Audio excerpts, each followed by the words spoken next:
আসসালামু আলাইকুম। অনেকে বলে যে এই পেপারটা নাকি অনলাইনে আছে। এটা পেপার অনলাইনে থাকলেই তো হবে না। আমি আপনাদেরকে দেখাই দিতেছি। মানুষ বলতেছে যে এটা অনলাইনে চেক করে নেবেন। আচ্ছা আমি এটা চেক করি, এদিকে আসো।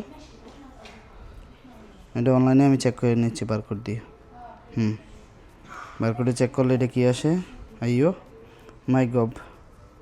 আচ্ছা এটা বাংলাদেশের, হ্যাঁ, একটা একটা করে আসতেছে, ডাউনলোড হচ্ছে।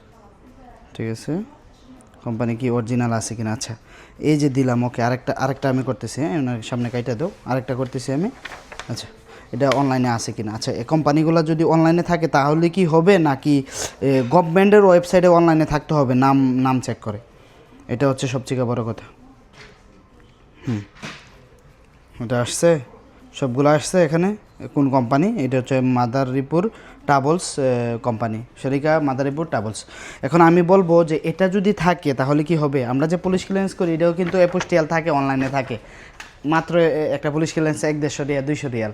অথচ দেখেন এই কোম্পানিটা বোঝাচ্ছে অনলাইনে থাকলেই হয়ে যাবে।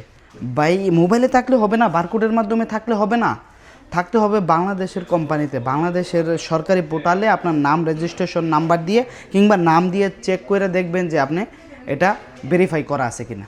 ধন্যবাদ।